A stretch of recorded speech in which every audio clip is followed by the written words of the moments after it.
আসসালামু আলাইকুম। কেমন আছেন সবাই? নিশ্চয়ই ভালো আছেন। আমিও আপনাদের দোয়ায় অনেক ভালো আছি। আজ থাকছে আপনার জন্য অত্যন্ত গুরুত্বপূর্ণ আরও একটি আপডেট নিউজ। তো আপডেট নিউজটি কী সেটা জানতে হলে পুরো ভিডিওটা জুড়ে সঙ্গে থাকবেন। আপনারা দেখছেন NTRCA and educational update channel. আমি আছি মোহাম্মদ ফিরোজ কবির, সহকারী শিক্ষক।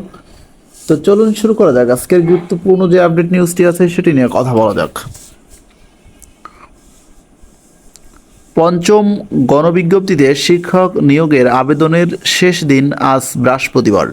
আবেদনের ফি জমা দেওয়া যাবে 10ই মে রাত 12টা পর্যন্ত। অনলাইনে 17ই এপ্রিল আবেদন শুরু হয়। বেসরকারি শিক্ষক নিবন্ধন ও প্রত্যয়ন কর্তৃপক্ষ এর প্রকাশিত বিজ্ঞপ্তিতে এ তথ্য জানা গেছে। এবার এমপিওভুক্ত 96,736টি শূন্য পদে শিক্ষক নিয়োগে পঞ্চম গণবিজ্ঞপ্তি প্রকাশ করা হয়েছে। পঞ্চম ধাপে এই শিক্ষক প্রক্রিয়ায় বিভিন্ন বেসরকারি শিক্ষা প্রতিষ্ঠানের এমপিওভুক্ত ও বা প্যাটার্নভুক্ত এন্ট্রি লেভেলের শিক্ষক নিয়োগ দেওয়া হবে।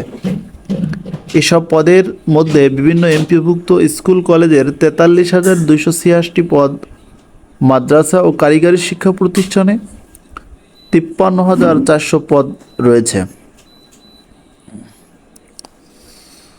এনটিআরসি এর সূত্র জানায় 2024 খ্রিস্টাব্দের 1 জানুয়ারি যেসব প্রার্থীর বয়স 35 বছর বা তার কম, তারা শিক্ষক নিয়োগে আবেদনের সুযোগ পাবেন। যেভাবে আবেদন করা যাবে: অনলাইনে আবেদন ফি দেওয়া সংক্রান্ত নিয়ম টেলিটক বাংলাদেশ লিমিটেড ওয়েবসাইটে এবং এনটিআরসি এর ওয়েবসাইটে দেওয়া হয়েছে। আবেদন ফি জমা দেওয়ার নিয়ম এর বিষয়ে ভিডিও টিউটোরিয়াল নমুনা টেলিটক বাংলাদেশ লিমিটেড ওয়েবসাইটে পাওয়া যাবে। মাধ্যমিক উচ্চশিক্ষা বিভাগ এবং কারিগরি মাদ্রাসা শিক্ষা বিভাগ থেকে জারি করা সর্বশেষ জনবল কাঠামো এমপিও নীতিমালা অনুযায়ী আবেদনকারীকে কাম্য শিক্ষাগত যোগ্যতা সম্পন্ন হতে হবে। প্রার্থীকে আবশ্যিকভাবে কেবল তার শিক্ষক নিবন্ধন সনদে উল্লেখিত বিষয় সংশ্লিষ্ট পদ ও প্রতিষ্ঠানে আবেদন করতে হবে। আবেদনকারী মিথ্যা তথ্য প্রদান করলে চূড়ান্ত সুপারিশ বাতিল সহ তার বিরুদ্ধে আইনানুগ ব্যবস্থা নেওয়া হবে। আবেদনকারীর বয়স: আবেদনকারী প্রার্থীর বয়স 1 জানুয়ারি 2024 এ 35 বছর বা তার কম হতে হবে। পছন্দক্রমে 40টি প্রতিষ্ঠান প্রত্যেক আবেদনকারী নিবন্ধন সনদ অনুযায়ী একই পর্যায়ে একটিমাত্র আবেদন করতে পারবেন। একজন প্রার্থী শূন্যপদের তালিকা থেকে তার আবেদনে সর্বোচ্চ 40টি শিক্ষা প্রতিষ্ঠানের পছন্দ দিতে পারবেন। পছন্দ প্রদানের পরে কোনো প্রার্থী যদি তার পছন্দ বহির্ভূত দেশের যে কোনো প্রতিষ্ঠানে চাকরি করতে ইচ্ছুক হন, তবে তাকে ই অ্যাপ্লিকেশন ফর্মে প্রদর্শিত আদার অপশন নামের বক্সে ইয়েস ক্লিক করতে হবে। যদি ইচ্ছুক না হন, নো ক্লিক করতে হবে। প্রতিষ্ঠান পছন্দের ক্ষেত্রে প্রার্থীকে সতর্কতা অবলম্বন করার পরামর্শ দিয়েছেন এনটিআরসিএ। যেসব প্রতিষ্ঠানের সংশ্লিষ্ট শূন্যপদে বিবৃত কর্মসংখ্যা শিক্ষার্থী নেই, সেসব প্রতিষ্ঠানে এমপিও পরবর্তী সময়ে ভবিষ্যতে বাতিল হতে পারে।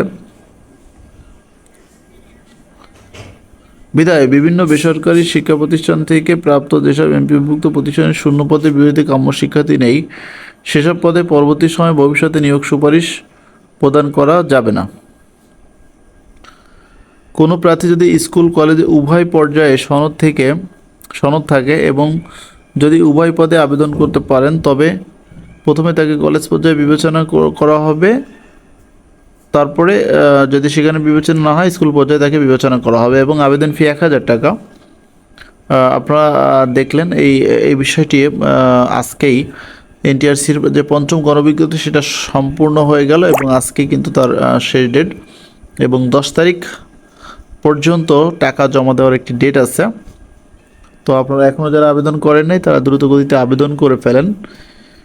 আপনারা জানেন যে এনটিআরসি এডুকেশন আপডেট চ্যানেল সবার আগে শিক্ষার গুরুত্বপূর্ণ আপডেট নিউজটি সরবরাহ করে থাকে। তাই ধারাবাহিকতায় আজও একটি পর্ব নিয়ে আপনাদের সামনে হাজির হয়েছিলাম। ধন্যবাদ সকলকে সাথে দেখার জন্য। আসসালামু আলাইকুম।